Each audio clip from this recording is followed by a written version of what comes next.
नमस्कार, मैं हूं प्रकाश हिंदुस्तानी और आज हमारे साथ हैं कथा कथन के संस्थापक फाउंडर अ, जमील गुलरेज साहब। जमील गुलरेज साहब, आपका बहुत बहुत इस्तकबाल है, स्वागत है हमारे इस कार्यक्रम में। और आज सुबह जब मैंने इस बात की घोषणा की कि हम आज बात करने वाले हैं अ, जमील गुलरेज साहब से, तो बहुत सारे लोगों ने प्रतिक्रिया व्यक्त की और अ, कई लोगों ने कहा कि बड़ी खुशी की बात है। हिंदी दिवस के मौके पर मैं लगातार 3 दिन कार्यक्रम बना रहा था। एक दिन हमने अशोक ओझा से बात की, जो न्यू जर्सी में हिंदी का काम कर रहे हैं। एक दिन अजय ब्रह्मात्मज से बात की, जो फिल्मों के बारे में बात करते हैं, फिल्मों को लेकर काफ़ी सक्रिय हैं। और कल हमने फिर हिंदी के ही मुद्दे पर सुनील कुमार से बातचीत की, जो मानते हैं कि हिंदी एक अ, औजार है, हिंदी को भाषा मातृभाषा नहीं बोलना चाहिए। आज आपसे बातचीत हो रही है, लेकिन ये बातचीत हिंदी को लेकर नहीं बल्कि कथा कथन को लेकर है, क्योंकि कथा कथन का फलक जरा बड़ा है, व्यापक फलक है। और उस फलक पे आने के लिए आपने बहुत काम किया, उस फलक को सजाने के लिए, उसको समृद्ध बनाने के लिए आपने बहुत काम किया है। तो ये अ, आप तो विज्ञापन की दुनिया के आदमी थे, अदब की दुनिया के शख्स थे, कहानियां लिखते थे, विज्ञापन लिखते थे। तो एकाएक ये कथा कथन का आइडिया आपके दिमाग में कैसे आया, इस पर मैं बात करना चाहूँगा। अ, ये बताएं कि कैसे आपके दिमाग में ये आइडिया आया कि कथा कथन ये इस तरह की एक संस्था होनी चाहिए जो कहानियों को बचाए, कहानियों को, साहित्य का बचाव करे भारतीय भाषाओं के लिए। जमील गुलरेज साहब। जीते रहिए बेटा। मैं आपको ये बता दूं कि पहले तो मैं आपको ये बता दूं कि मैं एडवर्टाइजिंग में कैसे पहुंचा। जी। मेरा जन्म 1949 में हुआ, आज़ादी जी से 2 जी। साल बाद। हाँ। उन दिनों माँ बाप बच्चों को अपनी अपनी मादरी जबान, मातृभाषा के स्कूलों में डाला करते थे। तो हम जी भी उर्दू स्कूल गए, उर्दू स्कूल में पढ़ रहे थे। हाँ हाँ 8 साल के जब हुए तो हाँ हमारे अब्बा जान का इंतकाल हो गया। फिर उसके बाद अम्मी ने पढ़ाया। जब कॉलेज के दूसरे साल में था तो उनका भी देहांत हो गया। हाँ अब अचानक रोजी रोटी का सवाल था कि भाई कमाया कैसे जाए। तो हमारे अब्बा जी के एक दोस्त थे, अयाज पीर भाई, जिनकी बहुत बड़ी एजेंसी थी। अब उनके पास गए कि जी। अंकल अब क्या किया जाए। तो उन्होंने कहा कल से आकर बैठ जाओ यहाँ पर। हम जाकर बैठ गए। हाँ हाँ इस तरह से हम एडवर्टाइजिंग में टपके। लेकिन अब वहां बैठने के बाद जो मुश्किल हुई कि जब तक हम कॉलेज में थे, हाँ ग्रेजुएशन हाँ कर रहे थे, तब तक हम कहानियां वगैरह लिखते थे, उर्दू में शायरी भी करते थे। बट अचानक काम शुरू करना पड़ा। अब हम्म, हम उर्दू मीडियम से पढ़कर गए थे और हाँ हाँ अंग्रेज एडवर्टाइजिंग का सारा काम अंग्रेजी में होता है। तो शुरू के दिनों में तो हमारा खूब मजाक उड़ा। जो मेरी तरह या तो उर्दू मीडियम में पढ़े या हिंदी मीडियम में पढ़े हैं वो समझ पाएंगे कि हम लोग जब डोनाल्ड डक की बात करते हैं तो उसे डोनाल्ड लिखते हैं और हम उसे पढ़ते हाँ भी डोनाल्ड हैं, हाँ। क्योंकि हमने लिखा वैसे है। तो जी। वहां पे जब मैंने कहीं डोनाल्ड डक की बात की होगी तो सब लोग बहुत जोर से हंसे साहब, बहुत जोर से हंसे। हाँ भाई वो डोनाल्ड नहीं है, वो डोनाल्ड है। हाँ मैंने कहा ठीक है भाई, आपने आप समझा दिया, अब हम इसको हाँ सब सही कर लेंगे। हाँ इसी तरह से अंग्रेजी को लेके बहुत मजाक उड़ाया गया हमारा, क्योंकि उर्दू मीडियम से आए थे। अंग्रेजी जी। की जो डिक्शन है, अंग्रेजी का जो तलफ़ुज़ है वो बहुत सही नहीं था। उसके बाद ये हुआ कि चूंकि उस जमाने में, ये 1970 की बात है, कोई हाँ स्कूल नहीं था एडवर्टाइजिंग का, कोई कॉलेज नहीं था। और दूसरे जी। लोग जो थे वो आपको कुछ भी बताने से, सिखाने से डरते थे कि कहीं उनकी जो अहमियत है वो कम ना हो जाए। तो जी। हमने जो कुछ सीखा वो ट्रायल एंड एरर मेथड से सीखा।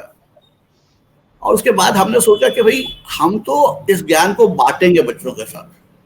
और इस तरह हमने पढ़ाना शुरू किया एडवर्टाइजिंग में।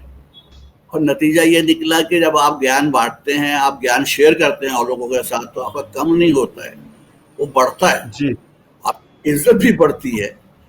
तो मुझे 45 खुशी है साल कि मैं आपके शिष्यों में हूँ। मुझे भी आपने एडवर्टाइजिंग पढ़ाई है, advertising agencies association of India के एक पाठ्यक्रम में मैं आपका शिष्य रहा हूँ। तो मुझे, जी तरह मैं आपका आभारी हूँ। जी, नहीं, आप जैसे शागिर्द बहुत कम मिलते हैं दुनिया में। आपको ज़्यादा लोगों को नवाज़िया। सीखने का शौक भी नहीं है, इसलिए मैंने जी, पढ़ाना छोड़ दिया है। जी, तो 45-46 साल लगातार एडवर्टाइजिंग में काम करते हुए अंग्रेजी इतनी छाई हुई थी हम पर, और फिर जी, हिंदी हिंदी में जब लिखना होता था या उर्दू में लिखना होता था, हम सिर्फ ट्रांसलेटर थे, अनुवादक थे। वहां पे जी, आपको ओरिजिनल लिखने का कोई मौका दिया नहीं जाता था। एक बहुत हुँ, मशहूर मेरी लाइन है, बोतल में आम माजा है नाम। जी, वो लाइन अंग्रेजी में लिखी गई थी कि first you had a mango, now you have a Maaza, और अब उसका जी, ट्रांसलेशन करना था।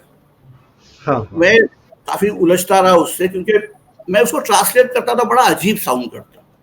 जब ये लाइन बन गई, बोतल में आम माजा है नाम, तो हमने अपने बॉस को प्रेजेंट किया, जो मलयाली थे कि कुरियन, उन्होंने हुँ, रिजेक्ट कर दिया। हाँ, हाँ, मजा ये आया कि हमारी जो क्लाइंट सर्विसिंग पर्सन थी अनीता भाटिया, जी, वो ट्रिब्यून जो अखबार है चंडीगढ़ का, उसके एक बहुत जाने माने एडिटर रहे हैं, प्रेम भाटिया। जी, जी, उनके बेटे से उनका ब्याह हुआ था, तो इसलिए वो अनीता भाटिया उनका नाम था। और वो चूंकि मेरठ की थी, जाट थी, तो उन्होंने कहा अब तू मुझे दे दे यार, मैं ले जाके प्रेजेंट करती हूँ।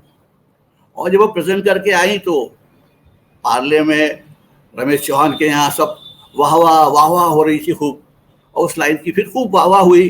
तब हमारे बॉस ने कहा कि ये लाइन तो मैंने लिखी थी ना। मैंने कहा नहीं सर, आपने रिजेक्ट कर दी थी। तो ये हाल हिंदुस्तानी हुँ, जबानों का एडवर्टाइजिंग में भी उस वक्त था। हाँ, और हम लोग कोशिश करते रहे कि हाँ, हिंदुस्तानी जबानों के जो लेखक हैं या जो अनुवाद ही कर रहे हैं, कम से कम जी, उनकी तो इज्जत बढ़े थोड़ी सी। हमने कोशिश की, हम शायद सफल नहीं हो पाए, लेकिन आज मैं सारा जो श्रेय है वो पीयूष पांडे को देता हूँ, जो हुँ, हिंदी के राइटर हैं, और हाँ, उन्होंने एडवर्टाइजिंग में हिंदी के साथ साथ दूसरी भारतीय भाषाओं के लिए भी जगह बनाई है। हाँ, हाँ, तो 19 फिर 2014 आया। 2014 में किन्हीं कारणों से मेरा काम कम हो गया थोड़ा सा, एडवर्टाइजिंग का जो मैं कंसल्टेंसी वगैरह कर रहा था, उसमें थोड़ा विराम सा लग गया, और मेरे पास समय था। और मैं अपने कमरे में आकर बैठा, जहां मेरी सारी किताबें हैं, मैंने मंटो को उठाया और मैंने मंटो को नए सिरे से पढ़ना शुरू किया। और जैसे जैसे मैं पढ़ता गया, मुझे सब याद आता गया कि जो उर्दू अदब है, उसमें कैसे कैसे जवाहरात, हीरे, कीमती कीमती असासे पड़े हुए हैं, हाँ, हाँ, जिनसे हम लोग जिनको हमने भुला दिया है तकरीबन। जी, जी, फिर एक ख्याल आया कि भाई, मैं मर जाऊंगा तो मेरे घर में तो कोई उर्दू पढ़ने वाला है नहीं। हाँ, हाँ, ये सारी किताबें बिक जाएंगी रद्दी में, और सफ़े जो है यहाँ वहाँ बिखरे पड़े होंगे। आपने तो इस बात कोशिश को एक बड़ी खूबसूरती से एक छोटी सी वीडियो क्लिप में भी कहा है, जो सोशल मीडिया पे चलती है, जिसका मैंने आज प्रोमो भी बनाया है। तो वो बात बड़ी खूबसूरती से कही है आपने। जी, तो बस यही था कि इनको कहीं बचाने की जरूरत है, कहीं हाँ, डॉक्यूमेंट करने की जरूरत है। हाँ, हाँ, अब मुझे मालूम नहीं था कि जैसे ही आप जीमेल खोलते हैं, जैसे जीमेल बनाते हैं अपना अकाउंट, तो आपका एक जी, यूट्यूब चैनल भी बन जाता है अपने आप। जी, जी, 2011 में मैंने जीमेल का अकाउंट बनाया था, तो हाँ, 2011 से वो यूट्यूब चैनल खुला हुआ था, जो मेरे लिए उपलब्ध हाँ, था। तो मैंने उस चैनल पे सोचा कि हर रोज उर्दू की एक कहानी पढ़कर मैं सुनाता जाऊंगा। हाँ, ऐसे करते करते धीरे धीरे कारवा बनता जाएगा, और ज्यादा से ज्यादा कहानियां डॉक्यूमेंट हो पाएंगी। तो वो हाँ, सिलसिला हमने शुरू किया। जब वो सिलसिला जी, हम शुरू कर रहे थे, तो हमने थोड़ा सा उर्दू अदब पर एक बार फिर नजर डाली। हाँ, तो मुझे ये नजर आया कि जो मुंशी प्रेमचंद है, अब वो मुंशी उनके नाम क्यों लगा, इस पर बहस होती है, और मुंशी जी, होना जी, चाहिए नहीं होना चाहिए, इस पर भी बहस होती है। हाँ, हाँ, तो ये नतीजा निकला मुझे कि वो चाहे उर्दू के जदीद अफसाने हों या हिंदी की आधुनिक लघु कथाएं, हाँ, हाँ, दोनों के जन्मदाता प्रेमचंद ही जी, थे। क्योंकि उनसे हाँ, पहले तो या तो आप शहजादियों के, परियों की, जिनों की, भूतों की कहानियां लिखते थे, या शहजादों की, या बादशाहों की, या उड़ते हुए कालीनों की, और फिर अलाउद्दीन की और अली बाबा की। वो जो कहानियों को, अफसानों को हकीकत के करीब लेकर आए। तो हमने पहले डिसाइड किया कि हम अपना आगाज, अपनी शुरुआत प्रेमचंद से करेंगे। हाँ, और प्रेमचंद से मैंने शुरुआत की कहानियां पढ़ने की। आपको याद होगा मैं आपको तंग किया करता था उन दिनों कि मैंने आज अपलोड किया, हाँ, 5 व्यूज मिले, 10 ही मिले, दिल दुखी जी, होता था। बट हम लगातार करते रहे, करते रहे, करते रहे। आज वही यूट्यूब चैनल 6 साल बाद, हाँ, उसके 9,000 के करीब सब्सक्राइबर हैं हाँ, और 9,25,000 व्यूअर्स हो चुके हैं। हाँ, ऐसी उम्मीद है कि अगले 4-6 महीने में 10 लाख का जो मार्क है वो हम क्रॉस कर जाएंगे आगे। वाह, फिर उसका मंटो पूरा पढ़ा। हाँ, हाँ, इसमें चुगताई पढ़ना शुरू किया। इसमें चुगताई पर मैं लौटूंगा, बिकॉज जी, इसमें चुगताई की वजह से मेरी मुलाकात नसीरुद्दीन शाह साहब से हुई। हाँ, उससे पहले मैं उन्हें जानता भी नहीं था, कभी सोचा हाँ। भी नहीं था कि उनसे मुलाकात होगी, बातचीत होगी और हम लोग एक दूसरे को जान पाएंगे अच्छी तरह से। कमलेश पांडे के बारे में भी कुछ बताइए, आपके मित्र रहे हैं, कई फिल्में लिखी है उन्होंने। मित्र तो नहीं रहे, हम लोग साथ काम किया है। हम लोगों ने एक लैंग्वेज क्लब खोला था, जिसमें जी, हम लोग कोशिश कर रहे थे कि जो जितने भी हमारे भारतीय भाषाओं के हाँ, लेखक हैं, अनुवादक हैं, उनकी जो जिंदगी है बेहतर बनाई जा सके, उनको जितना काम वो करते हैं उतने पैसे मिल सके। कमलेश पांडे बहुत ज़हीन, बहुत इंटेलिजेंट और बहुत, मैं क्या कहूँ, महान हस्ती हैं। एडवर्टाइजिंग में भी जब आए तो उनसे ज़बरदस्ती अंग्रेजी कॉपी लिखवाई गई। हाँ, उन्होंने लिखी और बहुत अच्छी लिखी। अक्सर जी, हम लोग जो होते हैं हिंदी और उर्दू मीडियम वाले, उनकी ग्रामर अंग्रेजी की थोड़ी कमज़ोर होती है, जो व्याकरण है थोड़ी कमज़ोर होती हाँ, है। तो अंग्रेजी की गलतियां होती थी, लेकिन उनका आइडिया इतना जबरदस्त होता था कि वो गलतियां दब जाती थी। और हर साल जो अवार्ड फंक्शन हुआ करते थे, उसमें हर फंक्शन में कमलेश पांडे अवार्ड्स लूट लूट के ले जाते थे। हाँ, तो बहुत मुझे आज भी याद है, और जब भी याद करता हूँ मुझे अच्छा लगता है। बिकॉज एक बार जब हाँ, मिले थे तो उन्होंने कहा था, कहाँ हम एक गांव में साइकिल पे घुमा करते थे और कहाँ हम जी, अब यहाँ पहुंच गए हैं। खैर, तो पुरानी बात है। अब शायद उन्हें मैं याद रहूं कि ना रहूं मुझे नहीं मालूम है। मैं याद हूंगा उनको या नहीं मुझे नहीं मालूम है। तो खैर लौट के आते हैं अपने सफर पे। हाँ, ये तो धीरे कैसे आपका सफर जो है, जमील गुलरेज का एक व्यक्ति का सफर जो प्रेमचंद और मंटो की कहानियां बचाने के लिए शुरू हुआ था, ये हजारों लोगों के कारवां में बदल गया। लोग आते गए, मिलते गए, और बड़ा अभियान चल गया। और न केवल हिंदी, न केवल उर्दू, बल्कि दूसरी भारतीय भाषाओं के बारे में भी आपने अभियान चलाया। तो ये क्या है कहानी? मैं बता रहा हूँ, 2 मिनट दे। तो जी, जब मैंने ये कहानियां डॉक्यूमेंट करनी शुरू की, अब मैं थोड़ा सा अपने बच्चों को बार बार कहता रहता हूँ कि आप जब कोई चीज करने का फैसला कर लेते हैं ना, तो उसको आप उसी तरह कीजिए जैसे आप इबादत करते हैं, जैसे आप पूजा करते हैं, जैसे आप हर रोज सुबह नहाने के बाद निकलकर पहले भगवान को, अल्लाह को, खुदा को याद करते हैं, जो भी करते हैं उसके बाद काम शुरू करते हैं। तो हाँ, उसी तरह से मैं रोज नहाने के बाद, नाश्ता करने के बाद बैठ जाता हूँ यहाँ पर और एक कहानी पढ़ना हाँ, शुरू करता हूँ।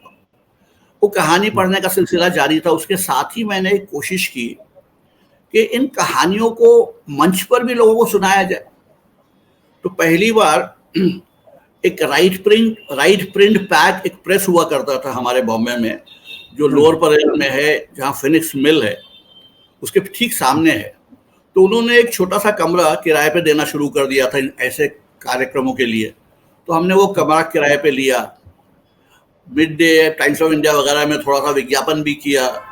और उसके बाद 11 बजे हम पहुंचे, क्योंकि 11 बजे का समय था सुबह का, रविवार के दिन। जब हाँ। हम वहां पहुंचे तो कहानी सुनने के लिए एक सज्जन आए थे, एक शख्स था कमरे में जी। पूरे। तो हाँ, पहले थोड़ी देर तो दिल बैठ गया हमारा कि भाई हाँ, ये क्या हुआ।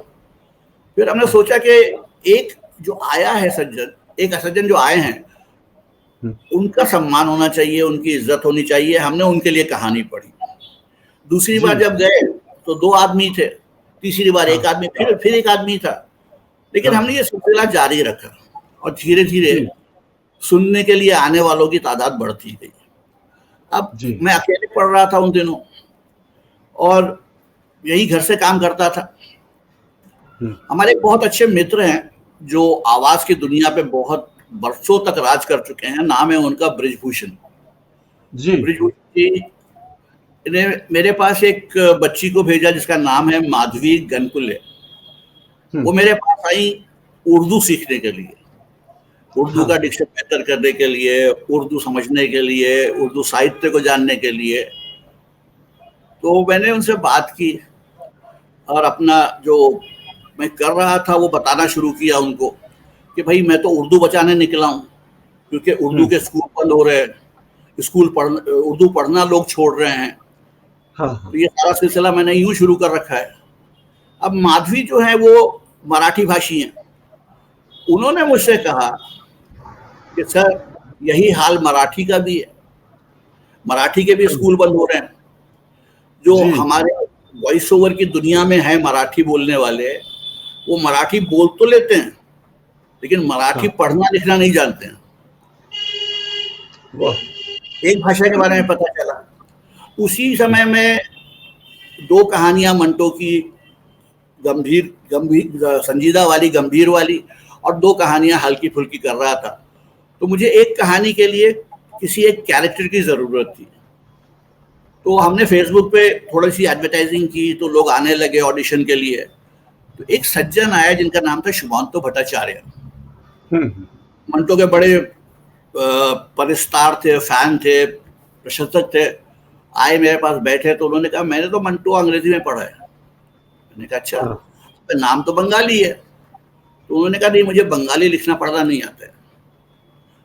उनकी हुँ, हुँ, उम्र 29-30 साल की होगी।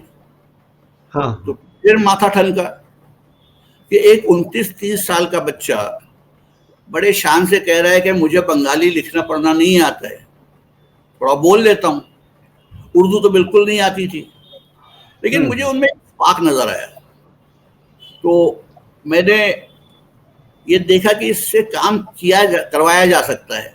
तो मैंने कहा तुम करोगे मेरे साथ, और तुम मंटो का दीवाना शायर पढ़ोगे, जो बहुत मुश्किल कहानी हाँ, है और उसमें जी, उर्दू जो है वो भी काफी मुश्किल है। जैसे उसका एक डायलॉग है उसमें कि उस मासूम को सिर्फ इसलिए हलाक कर दिया गया क्योंकि जबरे इस्तबदाद को अपनी तीरों की कुव्वत परवास का इम्तिहान लेना था।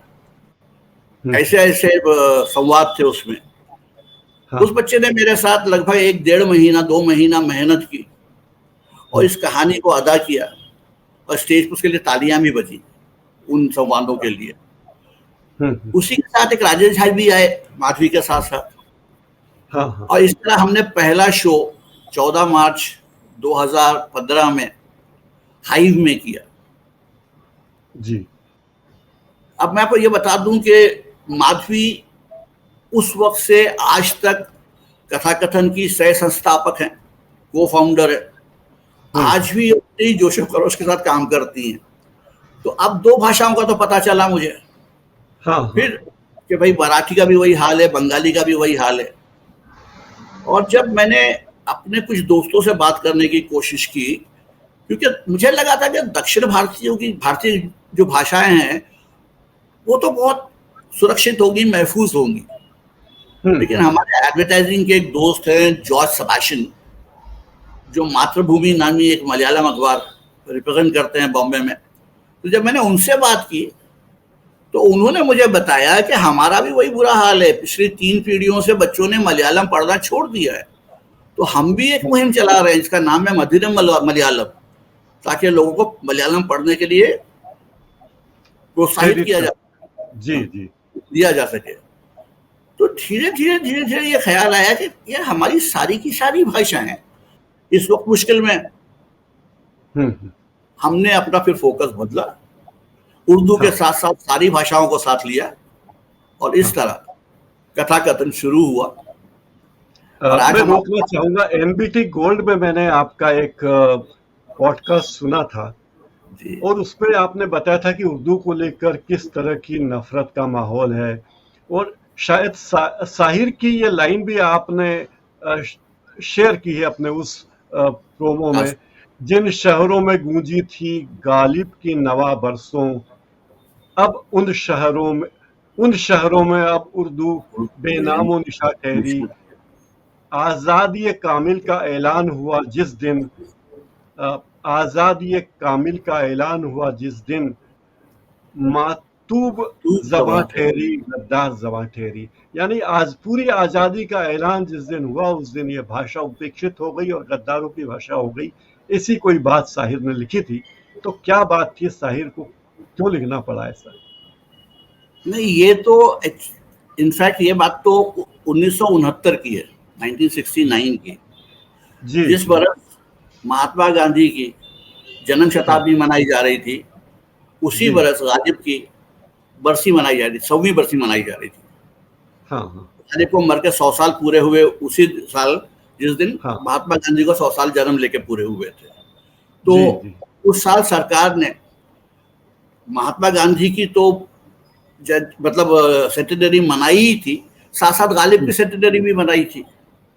और अच्छा। गालिब की सेंटेनरी जब खत्म हुई और उसका जो कंक्लूडिंग प्रोग्राम, वो एक मुशायरा था जो जी यहाँ बम्बई के नेशनल कॉलेज में हुआ था, जिसमें जी। उस वक्त के सारे बड़े शोरा शामिल हुए थे, चाहे वो शकील बदायूनी हो, मजरू सुल्तानपुरी हो, अली सरदार जाफरी हो, अब नाम लीजिए, वो सब उस वक्त जिंदा थे और वो सब शामिल हुए। एक के बाद एक आते गए लोग और हाँ गालिब के कसीदे पढ़ पढ़ के चले गए वापस। हाँ। सबसे आखिर में साहिर उठे हम्म। और सबसे बड़े मजे की बात यह थी कि उस मुशायरे की सदारत इंदिरा गांधी जी कर रही थी, जो तत्कालीन प्रधानमंत्री थी। जी जी। और साहिर सबसे आखिर में उठे और उन्होंने नज्म पढ़नी शुरू की कि 21 बरस गुजरे आजादी कामिल को, तब हाँ। जाके हमें गालिब का ख्याल आया है। हम्म तुरबत थी कहाँ उसकी, मस्कन था कहाँ उसका, सुखन हम्म परवर जहनों में सवाल आया है। हम्म। वो तुरबत जो बरसों से चादर को तरसती थी, उस पे हम्म। अब अकीदत के फूलों की नुमाइश है। उर्दू के ताल्लुक से ये भेद नहीं फूटा, ये जश्नी हंगामा खिदमत है कि साजिश है। फिर कहता है कि जिस अहद सियासत ने एक जिंदा ज़बा कुचली, उस अहद हाँ सियासत को, वो इंदिरा गांधी से मुखातिब है कि जी जिस जी। अहद सियासत ने एक जिंदा ज़बा कुचली, उस अहद सियासत को मरहूमों का गम क्यों है। गालिब जी जिसे कहते हैं कि उर्दू का ही शायर था, उर्दू पे सितम सितम ढाके गालिब पे करम क्यों है। तो उसी नज़म का यह हिस्सा है जिसमें आगे कहते हैं कि जिन शहरों जी में गूंजी थी गालिब की नवा बरसों, उन शहरों में जी अब उर्दू पे नामो निशान ठहरी। जी जी। तो वहां से हमने सुनाया था। अब हुआ ये कि आज़ादी के दिन, और पता नहीं उस बंटवारे के करीब आते आते मोहम्मद अली जिन्ना को पता नहीं क्या सूझी कि उन्होंने उर्दू को पाकिस्तान की कौमी जबान का दर्जा दे दिया। हम्म। हालांकि उर्दू का तो कोई ताल्लुक पाकिस्तान से था ही नहीं। हाँ उर्दू तो उत्तर प्रदेश, दिल्ली, इसके आसपास जन्मी है, या दक्कन या फिर हैदराबाद, हाँ। यहाँ भी जन्मी हुई भाषा थी। पाकिस्तानी भाषा तो आपकी सिंधी है, पश्तो है, पंजाबी है, सराइकी है। हम्म। उर्दू का सिलसिला ही नहीं था उनके साथ। और जैसे ही उन्होंने उर्दू को पाकिस्तान की जबान बनाया, वो अपने आप यहाँ गद्दार जबान हो गई। कि अगर आप उर्दू का एक शब्द इस्तेमाल कर लीजिए अपने किसी लेख में, आर्टिकल में, मजमून में, मैंने जिक्र किया उस पॉडकास्ट में कि एक मैंने आर्टिकल लिखा था कि अगर वजूद बचाना है तो मातृभाषाएं बचाइए। तो उस वजूद शब्द को लेके मुझे खूब ट्रोल किया गया, ये तो उर्दू का शब्द है, आप एक विदेशी भाषा का शब्द इस्तेमाल करके मातृभाषाओं की बात कर रहे हैं। तो यूं सिलसिला शुरू हुआ। अब हमारे साथ मराठी है, बंगाली है, तमिल है, तेलुगु है, उड़िया है, गुजराती है। अब हाँ और ज़बानें हम जो है जोड़नी बाकी हैं, वो सिलसिला हमने बाकायदा जारी रखा है। हाँ हाँ। लोगों, एक और बात लोगों को लगता है कि उर्दू जो है पाकिस्तान की भाषा है और मुसलमानों की भाषा है, जबकि उर्दू के कई मशहूर शायर, मशहूर नामा निगार, नगमा निगार हिंदू हैं, लेकिन ये भ्रम है। तो ये भ्रम क्यों है ऐसा? ये भ्रम पाकिस्तान की कौमी जबान बनने की वजह से हुआ। उससे पहले तो हर हाँ कोई उर्दू पढ़ता था, किसी को जी उर्दू जी। से कोई बैर नहीं था, चाहे वो पंडित ब्रजनारायण चकबस्त हों, चाहे दयाशंकर हाँ नसीम हो, हाँ। या फिर फिराक रघुपति सहाय फिराक गोरखपुरी हो।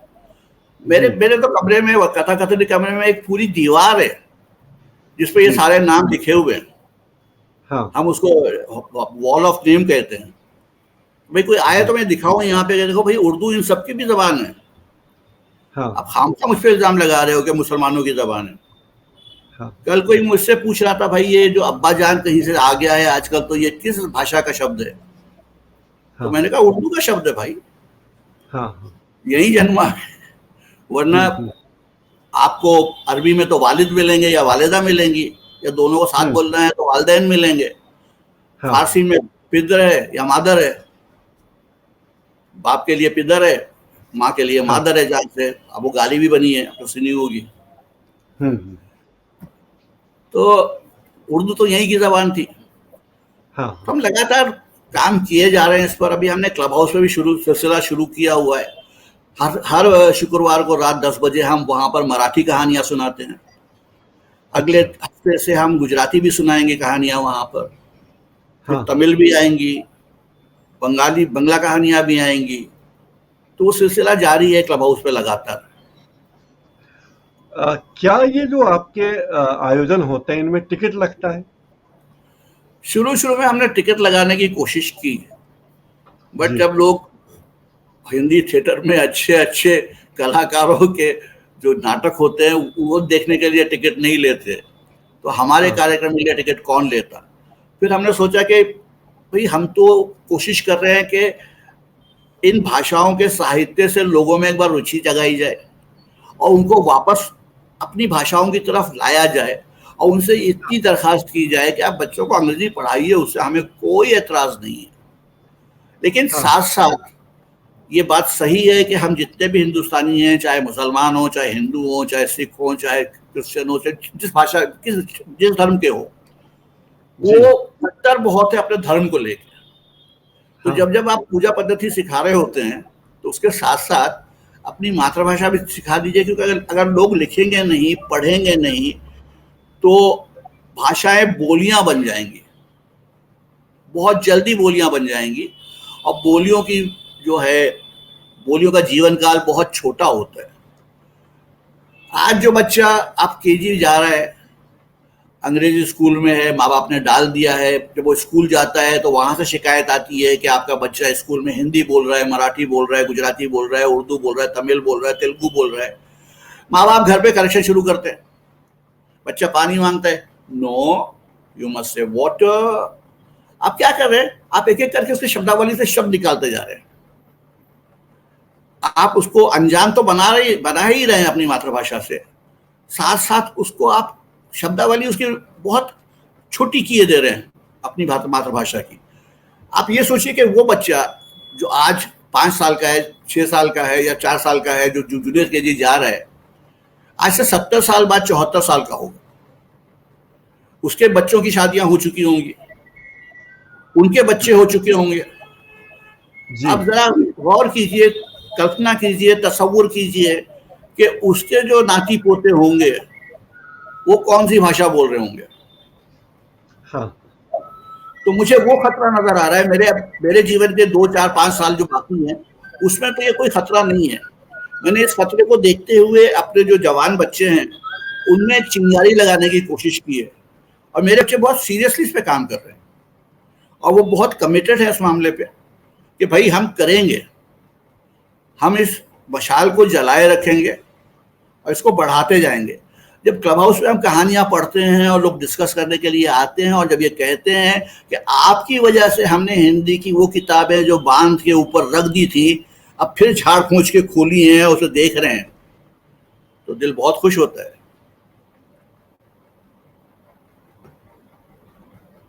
आपकी आवाज नहीं आ रही है प्रकाश, आपकी आवाज नहीं आ रही है। एक सेकंड, आप कुछ दर्शकों के सवाल, दर्शकों की टिप्पणियां भी है। हिमांशु वाजपेयी जी ने आपको नमस्कार कहा है। वो कह रहे हैं कि हिमांशु जी के तो हम भी भक्त हैं, प्रशंसक हैं, लेकिन वो उन्हें कार्यक्रम पसंद आया। इसके लिए उनको बहुत बहुत शुक्रिया। जीते रहे, हिमांशु जी को हम जानते हैं, अच्छी तरह मिले हैं जी। तो हिमांशु जी जीते रहिए जी। फिर दूसरे, आज ये चंद्र मोहन द्विवेदी जी लिख रहे हैं कि आज दूसरे दिन सार्थक चर्चा सुनने को मिल रही है, बहुत अच्छा लग रहा है। नीलिमा श्रीवास्तव जी हैं, वो शुभकामनाएं दे रही हैं और बता रही हैं कि यथार्थ है। और भी कई सारे दर्शक हैं जिनमें सराहना वाले ज़्यादा हैं संदेश, और ख़ास कोई ऐसी बात नहीं है, तो मैं यहीं पे इतनी ही बात शेयर कर रहा हूँ अभी। और कोई उल्लेखनीय सवाल हमारे दर्शक करना चाहें तो कर सकते हैं, ये मंच सभी के लिए है। और आप हमारी बात से इत्तेफाक रखते हो या इत्तेफाक नहीं रखते हो तो भी आपके जज्बातों का, आपके इरादों का, आपकी बातों का स्वागत है। जी, ये बताइए सर, जमील सर, कि जब आपने ये किया तो इसकी फंडिंग कैसे होती है, इसके खर्चे कैसे निकलते हैं? आपकी पॉकेट मनी से निकलते हैं, कैसे निकलते हैं? हमने आज तक किसी से एक पैसा फंड लिया नहीं है, बिकॉज जैसे ही आप किसी से कुछ लेते हैं तो फिर आपको उसका जवाब भी देना होता है। हम तो जहां तक हो सकता है अपनी जेब से निकाल के जितना अपने आप पे खर्च कम करके यहाँ पे लगाने की कोशिश करते रहते हैं। अब ये है कि जैसे मैं फिर आऊंगा मिश्रा, जब मैं स्पष्ट चुगताई की कहानियां पढ़ रहा था, तो उनके नवासे ने, इसमें चुगताई के नवासे ने मेरे यूट्यूब पे रोक लगवा दी। उन्होंने कॉपीराइट का सवाल उठाया, तो मैंने कहा मैं तो मुफ्त पढ़ता हूँ, मेरा चैनल जो है वो मोनेटाइज नहीं है, और जब आप मुफ्त पढ़ते हैं तो कॉपीराइट लागू नहीं होता है। पर खैर वो बहुत ज़्यादा चिढ़ते रहे। जब मैं कहानियां पढ़ रहा था इस पर चुगताई की, तो मुझे एक संदेश मिला कमेंट में कि आप जो कर रहे हैं बहुत अच्छा कर रहे हैं, और नीचे लिखा था नसीरुद्दीन शाह। मुझे लगा कोई मजाक कर रहा है मुझसे। मैंने कहा भाई नसीर साहब को क्या जरूरत है मुझे लिखने की। फिर दूसरी बार कुछ दिनों बाद फिर लिखा उन्होंने कुछ। तीसरी बार जब लिखा तो मुझे लगा हो सकता है, तो मैंने यूं ही जवाब दे दिया। चौथी बार उन्होंने लिखा कि मैं आपसे मिलना चाहता हूँ, मैं दिल्ली आ रहा हूँ, कब मिल सकता हूँ? तो मैंने जवाब दिया कि मैं दिल्ली में नहीं, मैं तो बम्बई में ही हूँ। तो उन्होंने कहा फिर तो बहुत अच्छी बात है, हम लोग मिल सकते हैं। तो उन्होंने मुझे फिर अपना नंबर दिया और मिलने के लिए हमने एक समय तय किया। मैं उनका जो बड़प्पन है वो बताने की कोशिश कर रहा हूँ, क्योंकि वो जब मुझसे मिले तो उन्होंने कहा आपने 4 कहानियां इस्मत चुगताई की ऐसी पढ़ी हैं जो मैंने पहले नहीं पढ़ी थी, नहीं सुनी थी, हालांकि मैंने इस्मत चुगताई को बहुत पढ़ा है। अब मैं उन 4 कहानियों को जो आपने पढ़ी हैं उन्हें लेकर एक नाटक बनाना चाहता हूँ, अगर आप आज्ञा दें तो। मैंने कहा हुजूर, आज के दौर में सोशल मीडिया से कौन इजाज़त लेता है? यूट्यूब पर है, पब्लिक में है, जिसकी मर्जी हो करे। उन्होंने कहा नहीं, मुझे आपकी इजाज़त चाहिए। और उसके बाद जब उन्होंने वो नाटक किया जिसका नाम था औरत औरत औरत, तो लगातार हर शो में, हर जगह, हर इंटरव्यू में मुझे उसका श्रेय देते रहे, और यूं फिर हमारी दोस्ती शुरू हुई। अब वो लगभग कथाकथन का हिस्सा हैं। लगभग जब भी हम कोई बड़ा शो करते हैं तो नसीर साहब ज़रूर शामिल होते हैं। उनकी वजह से हमें कहीं जगह मिल जाती है आराम से पढ़ने के लिए, और थोड़ी सी मदद मिल जाती है कभी कभी, तो मैं उनका बहुत बहुत आभारी हूँ। फिर उसके साथ साथ रेखा भारद्वाज जी मिली हमें। रेखा भारद्वाज जी मिली तो फिर उनके साथ साथ विशाल भारद्वाज जी भी मिले हमारे साथ। तो ऐसे धीरे धीरे चलते चलते जो कारवां बड़ा होता गया, ये चल रहा है। आपका माइक म्यूट है। आगे क्या योजना है आपकी? योजना यही है कि भाई अभी मैं 8 तकरीबन, जब मैं स्कूल में था तो 14 भाषाएं थी हमारी भारतीय भाषाएं। हाँ, मैं एक बात जी जोड़ दूं यहाँ पर, मैं अपने एडवर्टाइजिंग के ज़माने से लोगों को ये कहता आया हूँ, बिकॉज अक्सर लोग हमारी भारतीय भाषाओं को वर्नाकुलर भाषाएं कहते हैं, हाँ जिसमें मुझे बड़ा एतराज़ है। वो इसलिए कि वर्नाकुलर जो शब्द है वो लैटिन के एक शब्द वर्नाकुलस से आया है, जिसका मतलब जी होता है स्लेव्स, मतलब गुलामों की ज़बानें। जी अंग्रेज हमारी ज़बानों को गुलामों की ज़बानें कहते थे, वो ठीक था। हम क्यों अपनी ज़बानों को खुद गुलामों की ज़बानें कहें? इसलिए हम जब भी कहते हैं भारतीय भाषाएं कहते हैं, इंडियन लैंग्वेजेस कहते हैं। हाँ तो हाँ जो भी वर्नाकुलर लैंग्वेज का इस्तेमाल करते हैं, उनसे हाथ जोड़कर रिक्वेस्ट है कि भाई बंद कर दें, इन्हें भारतीय भाषाएं कहें या इंडियन लैंग्वेजेस कहें, ये वर्नाकुलर नहीं है हम लोग। हाँ हाँ। तो यही बात अजय ब्रह्मात्मस ने भी 2 दिन पहले कही थी इस कार्यक्रम में। जी अजय ब्रह्मात्मस ने कहा था कि ये बॉलीवुड वाले या मुंबई फिल्म उद्योग के लोग कहते हैं वर्नाकुलर प्रेस, और तो उन्होंने भी गहरी आपत्ति जताई थी। और आप भी दूसरे व्यक्ति हैं जिन्होंने इस पर आपत्ति जताई है, और ये वाकई आपत्तिजनक शब्द है। भारतीय भाषाएं सही शब्द होता। बिल्कुल। जी अब कोशिश यही है कि जो भाषाएं मैं अब तक जोड़ नहीं पाया हूँ, जैसे मलयालम नहीं जोड़ पाया हूँ, हम्म कन्नड़ नहीं जोड़ पाया हूँ अभी तक, हम्म असमीज नहीं जोड़ पाया हूँ अभी तक, तो जो भाषाएं नहीं जोड़ पाया हूँ उनको भी जोड़ लूँ। हाँ मेरा एक सपना है, सपना ये है कि भारत के हर शहर में, हर नगर में, हर गांव में कथा कथन का एक चैप्टर हो, जहां हम्म लोग मिलें, अपनी भाषाओं में पढ़ें, अपनी भाषाओं में बात करें, अपनी भाषाओं को बचाने की कोशिश करें। वरना जी हमारा हाल वही होगा जो अफ्रीका का हुआ, ना भाषाएं रहेंगी, जब भाषाएं नहीं रहेंगी तो संस्कार भी नहीं रहेंगे हुजूर, जब भाषा बदलेगी तो संस्कार भी बदलेंगे। संस्कार हाँ जो हैं वो भाषाओं से ही बनते हैं, फलते हैं, फूलते हैं और बचे रहते हैं। जी जी मैं तो धर्म पे इतना जोर नहीं देता जितना भाषाओं पे देता हूँ। जी। अब जो टेक्नोलॉजी आ गई है उसमें कहानियां सुनाने वाले ऐप आ गए हैं, तो उससे कुछ फर्क पड़ेगा क्या? मुझे तो बहुत खुशी है, क्योंकि जब मैंने सुनाना शुरू किया था तब हम्म ऐसे ऐप भी नहीं थे, ऐसे लोग भी नहीं थे। बहुत सारे हाँ लोगों ने करना शुरू किया और मैं उन्हें दाद देता हूँ, मैं उनसे बहुत हाँ खुश हूँ, क्योंकि वो मेरे हम्म काम को ही आगे बढ़ा रहे हैं। वो जो मैंने जी अकेले शुरू किया था, इन हाँ ऐप वालों ने, या फिर वो जो ई बुक करते हैं आजकल लोग, ये सब हाँ उसी काम को आगे बढ़ा रहे हैं, मेरी मदद ही कर रहे हैं। तो मैं तो इन सब की तारीफ करता हूँ, तालियां बजाऊंगा इनके लिए, बहुत खुश हूँ मैं। और हम्म। दुआ करूंगा कि और बहुत सारे लोग आए हैं, बहुत सारे लोग करें ऐसा, ताकि भारतीय भाषाएं फिर से जीवित हो, जो कहीं जी पीछे छूटती जा रही हैं। हाँ हमको हाँ हिंदी में इतनी जल्दी नजर नहीं आएगा असर, लेकिन दूसरी हाँ भाषाओं में आपको असर बहुत जल्दी नजर आएगा।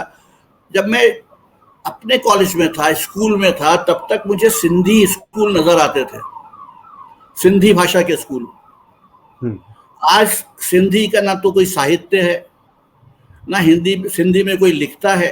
सिंधी लगभग बोली बन के रह गई है। सिंधी वालों से बात करके देखिए, बेचारे जो साहित्यकार थे वो हाँ कितने दुखी हैं इस वक्त, इस समय। तो ऐसा हाल हर भाषा का हो सकता है अगर आप हम्म। सजग ना होंगे तो। अब आगे आपकी क्या योजनाएं हैं? देखिए, जब आंख खुलती है तो उस दिन हम्म की योजना बनाते हैं हम, और उसके बाद फिर 1 हफ्ते 2 हफ्ते आगे की बनाते हैं, या 1 महीने आगे की बनाते हैं। एक हाँ योजना बना रखी है कि भाई 23 नवंबर को कृष्ण चंद्र का हाँ की जयंती है, जी उस दिन कार्यक्रम करेंगे, तो उसकी तैयारियां कर रहे हैं हम लोग अभी से। हाँ तो ऐसे ही हम अपने अपने प्रोग्राम बनाते रहते हैं। बच्चे हमारे जो है मराठी वाले अपने मराठी के बनाते रहते हैं, गुजराती वाले गुजराती के बनाते रहते हैं, और सब आते हैं फिर जी मेरे पास में, सर ये ऐसा हुआ है। हम्म मैं उनको बोलता हूँ ठीक है, ये ठीक है, ये। लेकिन सबसे बड़ी बात क्या होती है प्रकाश, के जब कहानियां सुनानी होती हैं तो हर कहानी इस काबिल नहीं होती है कि उसे सुनाया जा सके। कुछ कहानियां सिर्फ पढ़ने के लिए होती हैं, जी उसको सुनाएंगे आप तो दर्शकों को वो मजा नहीं आएगा, सुनने वालों को वो मतलब श्रोताओं को वो अच्छा लगे ना लगे वो अलग बात है। तो जो अंग्रेजी में कहते हैं ना, कहानियों को क्यूरेट करना, हम्म कहानियों का सिलेक्शन करना, इंतखाब करना, चयन करना, वो बड़ा हाँ मुश्किल काम है। हम लोग जब हाँ 10-12 कहानियां पढ़ लेते हैं तो उसमें से एक कहानी निकलती है जो हमें लगता है कि हाँ हम सुनाएंगे तो लोग सुनेंगे गौर से, और फिर उसके क्या बाद हमने, प्रक्रिया होती है, कैसे चुनते हैं आप कहानी, देखिए मेरे कौन कौन मेरे जो, लोग? हाँ मेरे जो बच्चे हैं, जैसे माधवी है जो मेरी सह संस्थापक है, फिर मेरे साथ हम्म, एक बहुत ज्यादा जोशो खरोश से जुड़े हुए बच्चा है वल्लभ भिंगारडे, एक हम्म, इला जोशी हैं जो बताते खुद सेलिब्रिटी हैं। हम्म, तो ऐसे हम लोग जो है हिंदी उर्दू में तो हम लोग ऐसा करते हैं कि हम 4-5 आदमी बैठते हैं। अब चूंकि उर्दू मेरी जबान है तो मैं उनको सुनाता हूँ कहानियां, और फिर हम्म, उसके बाद हम लोग आपस में बातचीत करते हैं कि इसका क्या असर होगा। हम्म, कुछ तो मैं खुद ही रिजेक्ट कर देता हूँ कि नहीं यार, इसको तो ये सुनाने लायक नहीं है, ये पढ़ने लायक है सिर्फ। हाँ हाँ कुछ कहानियां ऐसी होती है जिसपे आप फिल्म नहीं बना सकते। बंटो की एक जी कहानी जी आया साहब, वो सिर्फ सुनने के लिए या पढ़ने के लिए, जैसे ही आप उसमें फिल्म बनाएंगे तो उसका सस्पेंस खत्म हो जाता है। हाँ हाँ तो वो सिर्फ सुनाने के लिए, तो इस तरह से चुनते हैं। बहुत ज्यादा हम अपने क्या बोलते हैं उसको गट फील पे डिपेंड करते हैं कि भाई हम जो सुनाने जा रहे हैं उसका असर होगा नहीं होगा। मैं आमतौर जी पे अंग्रेजी का शब्द इस्तेमाल नहीं कर रहा हूँ, लेकिन चूंकि थोड़ी देर के लिए एडवर्टाइजिंग में चला गया था तो वो अंग्रेजी थोड़ी सी लौट आई है मेरे मुंह पे, उसके लिए मैं क्षमा चाहता हूँ। जी हालांकि मैंने छोड़ दी है अंग्रेजी बोलनी। तो यूं करते हैं। फिर दूसरे बच्चे भी हैं, गुजराती हैं, वो पढ़ कर सुनाते हैं, मुझे बताते हैं जो सब भाषा मेरी समझ में आती है, हाँ हाँ या फिर उनसे कहता हूँ मुझे सारांश में बता दो भाई इसका क्या है। उसमें समझ में आ जाता है कि भाई ये सुनाने के बाद एक असर होगा लोगों पे। और जी हमारा जो एक स्टाइल हमने बनाया है कि हम उसको जितने पात्र होते हैं कहानी में उतने किरदारों के साथ ड्रामे की तरह करते हैं कहानी को। जी जी वो चलता रहता है हमारा, और यही जारी रहेगा। मैं रुकूंगा नहीं जी आखिरी सांस तक। एक दर्शक या श्रोता हमारी हैं नीलिमा श्रीवास्तव जी, वो लिख जी रहे हैं कि एक अनुरोध है, उर्दू की अच्छी कहानियों का तर्जुमा अगर देवनागरी लिपि में हो जाए तो बेहतर है। ये उनका अनुरोध है कि तर्जुमा हो जो उर्दू की बेहतरीन कहानियां देवनागरी लिपि में भी वो आए। देखिए, मैं कोशिश कर रहा हूँ मुझे कोई मिले जो मुझे उन्हें प्रकाशित करने के लिए तैयार हो। जैसे रशीद जहां पहली उर्दू की महिला लेखिका थी, जी उनकी कहानियां आपको देवनागरी में बहुत कम मिलती हैं, हाँ हाँ और मैं उनका लगभग तर्जुमा मतलब करके बैठा हुआ हूँ कि भाई कोई आए तो उसको छपवाऊं। हाँ अब हाँ मेरे हमारे हाथ में कार्पल टनल सिंड्रोम भी हो गया है, उसके साथ साथ डेंगू होने के कारण वो अल्नार सिस्टम भी थोड़ा सा गड़बड़ है, तो जो सीधा हाथ है उससे लिखना थोड़ा मुश्किल होता है। तो मुझे जरूरत हम्म, होती है कि मैं बोलता जाऊं और कोई टाइप करता जाए, हाँ भले भले देवनागरी में करता जाए। अकेले हाँ मुझसे नहीं हो पाता है। तो अगर जी कोई रजाकार या कोई स्वयंसेवक आ सकता है मेरे पास, मेरे साथ बैठ हाँ सकता हाँ। है, तो ये अगर काम कोई हमारे इस कार्यक्रम को देख रहा है, सुन रहा है और अगर वो अपनी सेवाएं देना चाहे तो आता है आपसे संपर्क करें जरूर। जरूर। वो उस प्रिय राज जी लिख रहे हैं कि प्रिय राज जी लिख रहे हैं जो बहुत अच्छे जाने माने कार्टूनिस्ट हैं कि बहुत अच्छा लग रहा है, रोचक विचार है। डॉक्टर विवेक वर्धन श्रीवास्तव को भी ये कार्यक्रम अच्छा लग रहा है, बढ़िया विषय, सार्थक चर्चा, ऐसा उनका कहना है। नीलिमा श्रीवास्तव जी काफी तारीफ कर चुकी हैं, चंद्रमोहन द्विवेदी जी तारीफ कर चुके हैं, हिमांशु वाजपेयी जिनके हम खुद प्रशंसक हैं वो भी इस कार्यक्रम की तारीफ कर चुके हैं, उन सबका बहुत बहुत धन्यवाद। अब नरेंद्र शर्मा जी एक हमारे इंदौर के शायर हैं, उन्होंने एक अपील की है कि जमील साहब जिस बेबाकी से विभिन्न भारतीय भाषाओं की वर्तमान दुर्दशा की बात कर रहे हैं वह स्तुत्य है और हम सभी के लिए काबिल गौर है। हमारी सभी भाषाओं को बोलचाल से निकाला जा रहा है, हमारी देशज भाषाओं को बातचीत में कमतर माना जाता है, बच्चों को ऐसी बातचीत के लिए रोका जाता है बड़ों के द्वारा। इसमें दोषी कौन है, पेरेंट्स हैं, शिक्षक हैं या व्यवस्था है इसके लिए जिम्मेदार? ये सवाल पूछ रहे हैं नरेंद्र शर्मा जी। देखिए, इसके लिए जिम्मेदार तो अब मेरी पीढ़ी रही है। जी फिर हमने, चूंकि हम एक एहसास कमतरी से गुजरे थे, एक हीन भावना से गुजरे थे, जब क्योंकि हम उर्दू से पढ़कर आए थे, तो हमने जी अपने बच्चों को अंग्रेजी स्कूल भेजा ताकि उनको हाँ वो ना हो। तब ये एहसास नहीं था कि ये इतना बुरा रूप ले लेगा। हाँ अब ये हो रहा है कि अगर मैं कहीं पर हिंदी बोलता हूँ तो मैं कमतर माना जाता हूँ।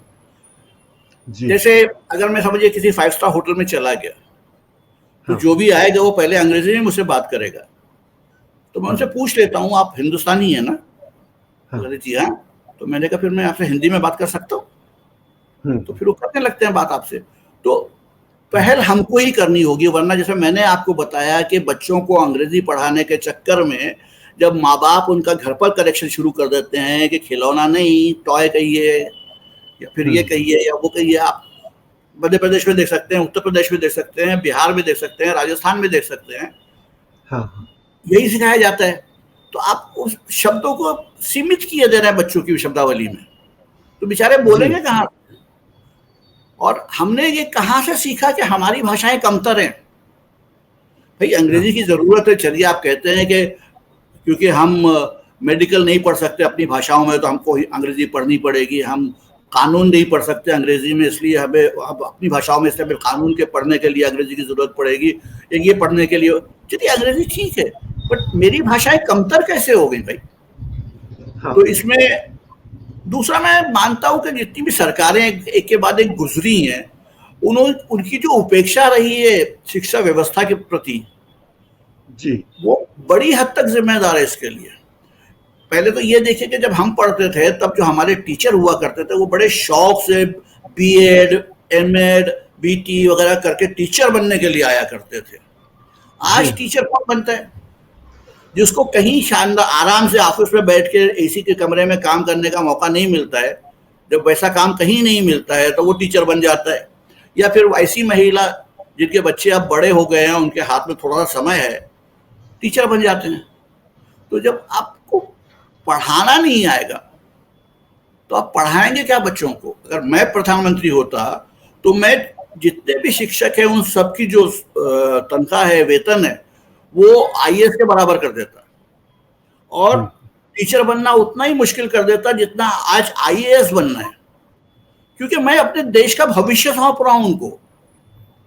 हाँ हाँ हो क्या रहा है? खिलवाड़ हो रहा है शिक्षा के साथ। शिक्षा जो है वो बिजनेस बन गई है। आप विद्यार्थी को, स्टूडेंट को क्लाइंट मानते हैं अपना। अब जब हाँ आप उसको क्लाइंट मान के पढ़ाएंगे, अब क्या पढ़ाएंगे मुझे नहीं मालूम है। और माँ बाप भी बेवकूफ हैं, जो 5 लाख 10 लाख रुपए चार्ज करते हैं स्कूल, उनको लगता है वो ज्यादा बेहतर है। हाँ हालांकि जो ज्यादा फीस लेगा वो बेहतर स्कूल है, यह माना जाता है। ये माना जाता है, जबकि मैं, बिकॉज हमारे पास पैसे नहीं थे, मम्मी के पास बिल्कुल पैसे नहीं थे, तो मैं तो उर्दू के म्यूनसिपल स्कूल में पढ़ा हूँ 7वीं तक। हम्म, हम्म, और मैं आज भी दावे से कहता हूँ कम से कम महाराष्ट्र के म्यूनसिपल स्कूलों में प्राइवेट स्कूलों से बेहतर पढ़ाई होती है। वहाँ के टीचर ज्यादा कमिटेड हैं। मुझे दूसरे राज्यों का नहीं पता है, बट महाराष्ट्र हाँ का मुझे मालूम है। जी और मैं खुद पढ़ कर आया हूँ उन स्कूलों से, और वो जो टीचर थे आज भी कहीं कहीं अगर थोड़े से बूढ़े हो गए हैं, क्योंकि मेरी उम्र इतनी ज्यादा हो गई तो उनकी भी हो गई होगी, 20 साल के रहे होंगे जब मुझे पढ़ा रहे होंगे, तो वो कभी कभी जी मिल जाते हैं और हाँ पहचान भी लेते हैं और बड़े हाँ प्यार से बात भी करते। उन्हें मुझे सिर्फ किताबें नहीं पढ़ाई, उन्होंने मुझे जिंदगी जीना सिखाया कि जी क्या सही है, क्या गलत है, आपको क्या करना चाहिए, क्या नहीं करना चाहिए। अभी जो हाँ महंगे स्कूल है वहां तो कोई नहीं सिखाता ये सब। तो जो हमारे शिक्षकों ने सिखाया है वही हमारी किताबें सिखाती है, हमारा अदब हमें वही सिखाता है। अ, आपसे बातचीत करके बहुत अच्छा लगा जमील सर। और मज़ेदार बात यह है कि हम जो कार्यक्रम कर रहे हैं इसे देखने वाले लोग लगातार हमारे कार्यक्रम के बारे में प्रशंसा कर रहे हैं। नीलिमा श्रीवास्तव जी का बहुत बहुत धन्यवाद। आपको ये कार्यक्रम पसंद आया। और लगभग 50 मिनट होने वाले हैं, हमें इस कार्यक्रम को विराम देना होगा।